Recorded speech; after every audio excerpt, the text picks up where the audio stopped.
नमस्कार प्रिय विद्यार्थियों, स्वागत है आप सभी का हमारे YouTube चैनल पर। प्रिय विद्यार्थियों, जैसा कि हमने ऑफलाइन और आपको पिछले एपिसोड की जो ऑनलाइन क्लास थी हमारी, उसमें हमने जिक्र किया था कि आने वाली बीएचटीसी की जो परीक्षा होगी उसमें आप हमारी क्लास से और खासतौर पे हमारे टेलीग्राम चैनल से जो भी आपको वीडियो उपलब्ध होंगी, जो भी आपको क्लासेज जो प्रोवाइड करवाई जाएगी, वहीं से आपको अधिकांशतः प्रश्न देखने को मिलेंगे। और ऐसा हुआ भी है, जैसे अभी पिछले 28 तारीख को बीएचटीसी का पेपर था, उसमें हमारे नोट से, और हम बात करें जो हमारे टेलीग्राम चैनल पे हमने जो इम्पोर्टेंट क्वेश्चंस की जो सीरीज बनाई थी, क्वेश्चनों की जो सीरीज बनाई थी, वहां से विद्यार्थी 30 में से 20 प्लस क्वेश्चन देखने को मिले हैं।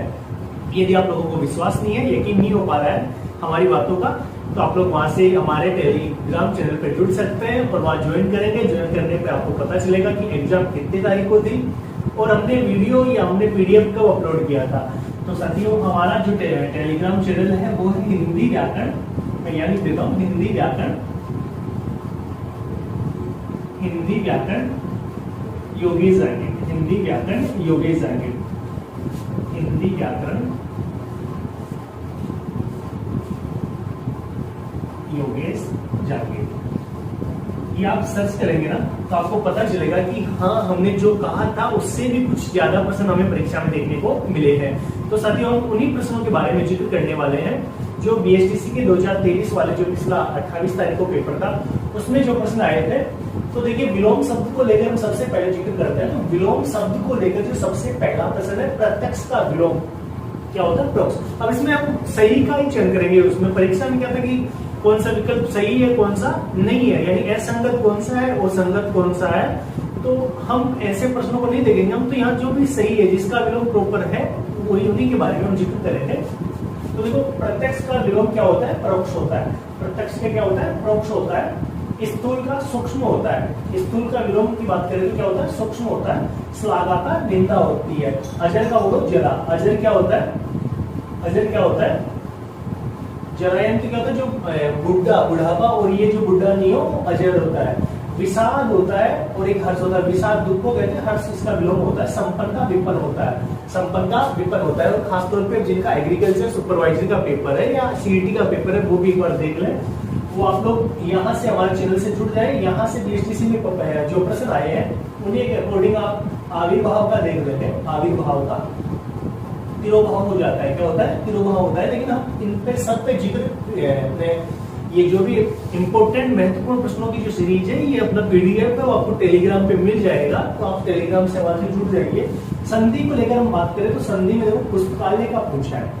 पुस्तकालय का संधि विच्छेद क्या होगा, तो यहाँ पे पुस्तक प्लस आलय, पुस्तक प्लस आलय। तो यहाँ पे देखो, प्रथम पद का अंतिम ए और अंतिम का आ दोनों मिलके आ बन रहा है। तो यहाँ पे दीर्घ संधि, हमने कहा था कि जब भी आ दीर्घ ई और दीर्घ उ की मात्रा होती है ना, तो वहां पे हमें दीर्घ स्वर संधि करनी होती है।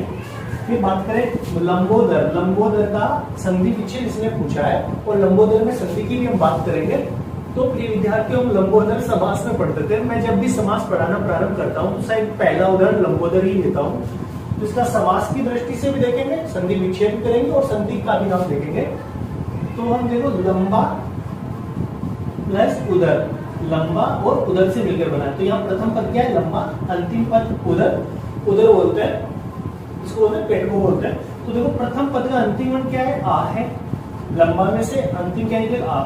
इधर अंतिम का प्रथम उ, आ और उ मिलके ओ बनता है। क्या बनता है, ओ बनता है। और जब एक की मात्रा, ओ की मात्रा और री की मात्रा होती है, तो वहां पे हमने 95% देखा था, नहीं देखा, ट्रिक मिली थी कि अरे ओ भी एक गुण है, अरे ओ भी एक गुण है। तो ये गुण संधि की बातें होती है। तो ये गुण का आगे उदाहरण स्वच्छ का, स्वच्छ का देखो कितना अच्छा उदाहरण है। स्वच्छ में संधि कौन सी है, तो वैसे पहले अधूरा है ना, वैसे पहले अधूरा है, तो 95% यण संधि हो जाती है। फिर भी मैंने कहा था कि 100% करने के लिए टुकड़े करेंगे, टुकड़े करेंगे। टुकड़े किसके करेंगे, स्वच्छ के करेंगे।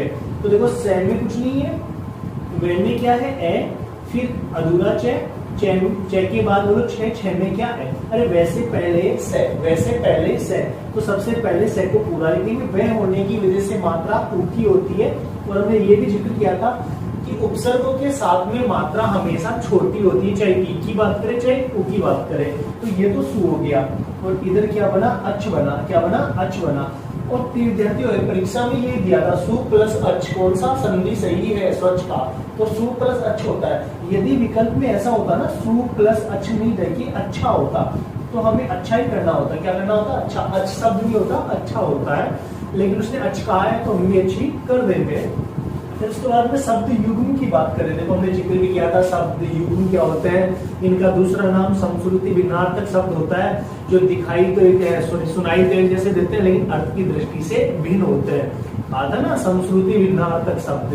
तो देखो तरंग का पूछा इसमें, तरंग का लहर होता है, इसमें क्या कहा था कि कौन सा विकल्प सही है, तो तरंग लहर होती है, तुरंग घोड़ा होता है। आदि यानी आरंभ होता है, आरंभ बोले तो प्रारंभ करते हैं, शुरुआत से कहते हैं।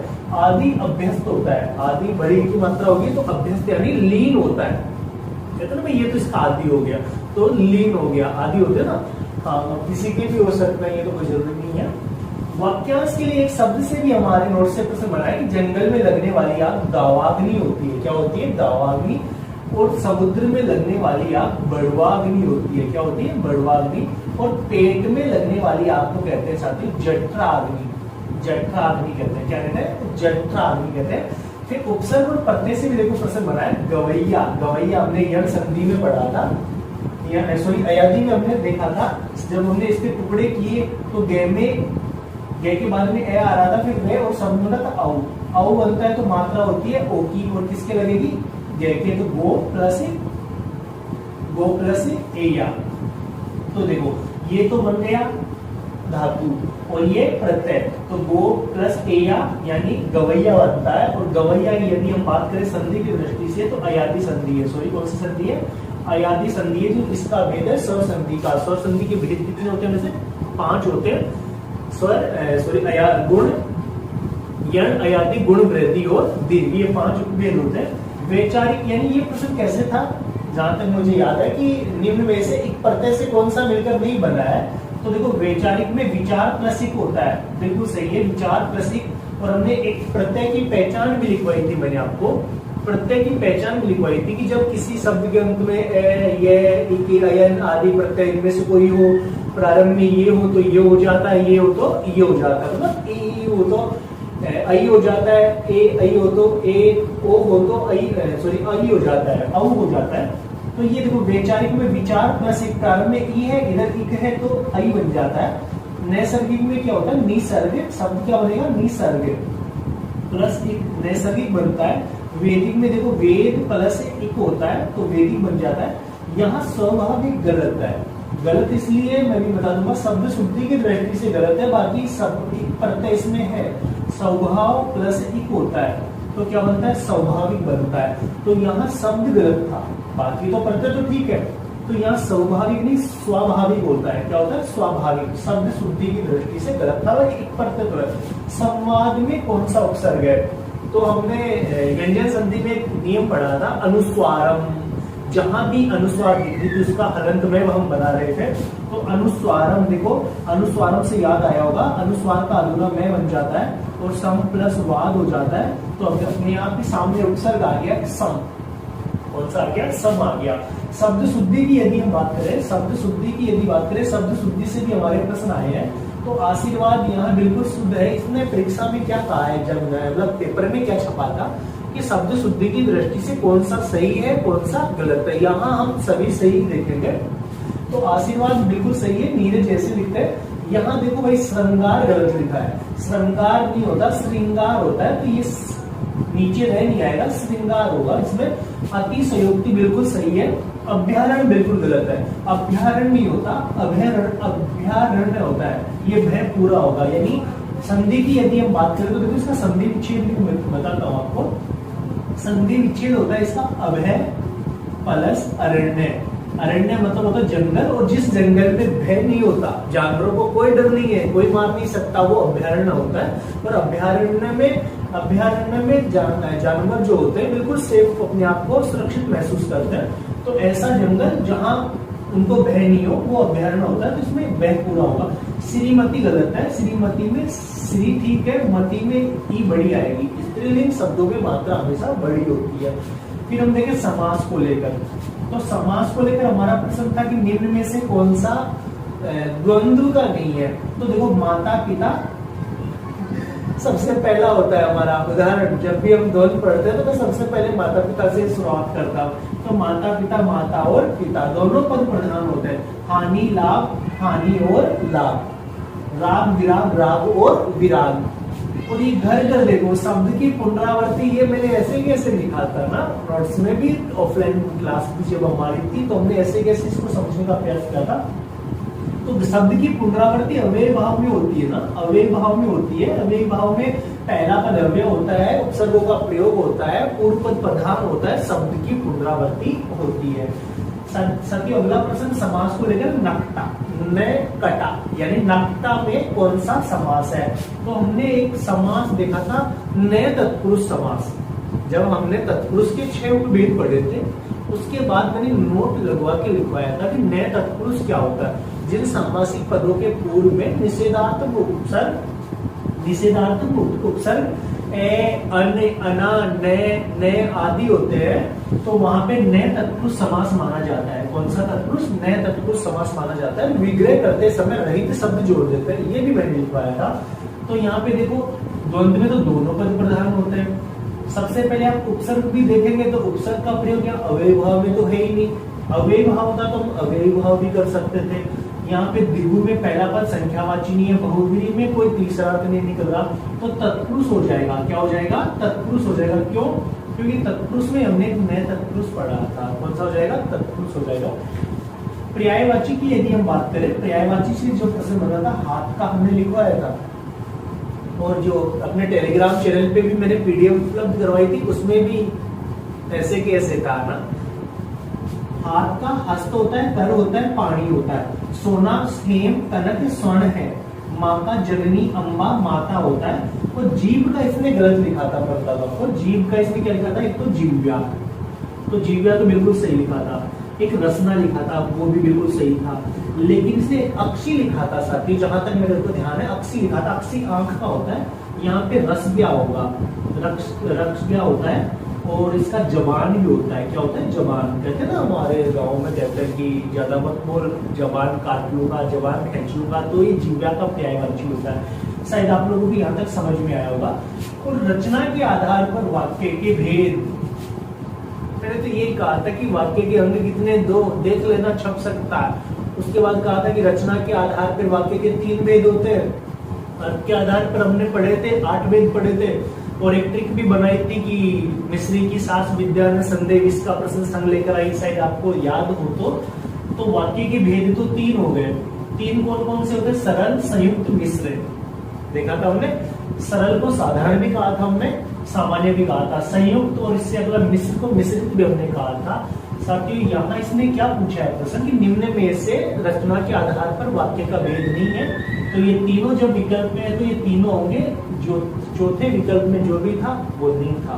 मेरे को ध्यान में नहीं है कि क्या लिखा था उसने, लेकिन शायद उसने जो लिखा वो नहीं होगा, क्योंकि 3 ही होते हैं। मुहावरा कौन सी भाषा का शब्द है? तो मुहावरा अरबी भाषा का शब्द है। कौन सी भाषा का? अरबी भाषा का शब्द है। जब मैंने आपको टेलीग्राम पे मुहावरा की पीडीएफ उपलब्ध करवाई थी, ऑफलाइन में भी मैंने समझाने का प्रयास किया था, तो हम पढ़ते हैं कि मुहावरा शब्द कौन सी भाषा का है। हिंदी में मुहावरा को वाग्धारा कहते हैं।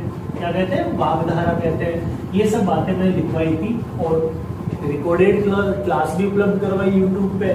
पीडीएफ भी मैंने परीक्षा से 2 दिन पहले, 3 दिन पहले, शायद जहां तक मुझे याद है 5 दिन पहले मैंने उपलब्ध करवा दी थी। और मुहावरे देखो, मुहावरे के अंत में ना भी मैंने बताया कि मुहावरे के अंत में ना होता है, जबकि लोकोक्ति के साथ में ऐसा नहीं होता है। तो बालू से तेल निकालना यानी मिट्टी से तेल नहीं निकल सकता, लेकिन फिर भी ये कठिन परिश्रम को दर्शाता है। पोबारा होना यानी हमेशा लाभ विलाभ है। उल्टी गंगा बहाना, रीति विरुद्ध कार्य करना, रीति विरुद्ध कार्य करना यानी उल्टी गंगा बहाना।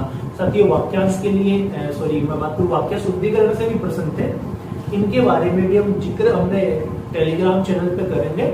और यूट्यूब पे भी जो हमने उपलब्ध करवाई है क्लास, इसमें नहीं हो पाएगा, लेकिन टेलीग्राम पे मैं ये सब पूरा डिटेल देने वाला हूँ। खास तौर से अब वो विद्यार्थी ध्यान देंगे जिनको विश्वास नहीं था हमारे चैनल पे, और अब परीक्षा में जो प्रश्न छपे हैं इनको लेकर शायद आपको विश्वास हो गया होगा कि कि गुरुजी ने जो कहा था वो बिल्कुल हकीकत सत्य है।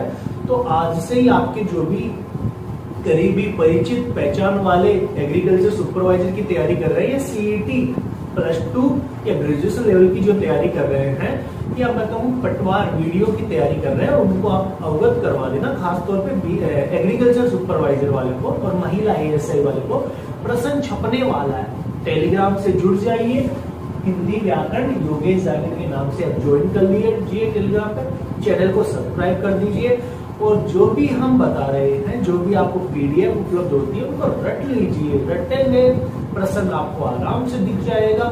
इससे ज्यादा मैं आपको कुछ मतलब ज्यादा नहीं बता पाऊंगा, लेकिन साथियों आप वहां ज्वाइन करेंगे वो प्रश्न मिलने वाले हैं। जो भी आप पढ़ते हैं परीक्षा से पहले एक बार हमारे चैनल पे जो उपलब्ध होता है उनको भी पढ़ के जाएंगे तो आपका कल्याण हो जाएगा, मतलब प्रश्न मिल जाएंगे जो मैंने बताया। ऐसा नहीं है कि आप इसी पे निर्भर रहेंगे, लेकिन अपनी पढ़ाई का जो भी आप मतलब कंटिन्यू पढ़ रहे हैं, लेकिन परीक्षा से पहले हम जो बता रहे हैं उनको अवश्य रट के जाएंगे तो शायद आपको प्रश्न देखने को मिलेंगे। क्यों BSTC में भी मैंने विद्यार्थियों से कहा था कि पिछले जो BSTC का पेपर था 22 में, वहां 12 से 13 प्रश्न हमारे नोट से मिले थे और अब मैं 15 से 16 की बातें कर रहा था, लेकिन इस बार तो 20+ प्रश्न हमारे नोट से, हमारे टेलीग्राम चैनल से और हमारी YouTube वाली कक्षाओं से ऑफलाइन मोड से मिले हैं। तो आज ही आप भी चैनल को सब्सक्राइब करेंगे, लाइक करेंगे, ज्यादा से ज्यादा शेयर करेंगे, उन विद्यार्थियों तक पहुंचाने का प्रयास करेंगे जो एग्रीकल्चर सुपरवाइजर वाले हैं कि आगामी हिंदी से संबंधित जो भी तैयारी की रणनीति बना रहे हैं उन तक ये वीडियो पहुंच सके। तब तक के लिए आप हमारे साथ बने रहेंगे। आज तक के लिए इतना ही, बहुत बहुत धन्यवाद और आप सभी का आभार।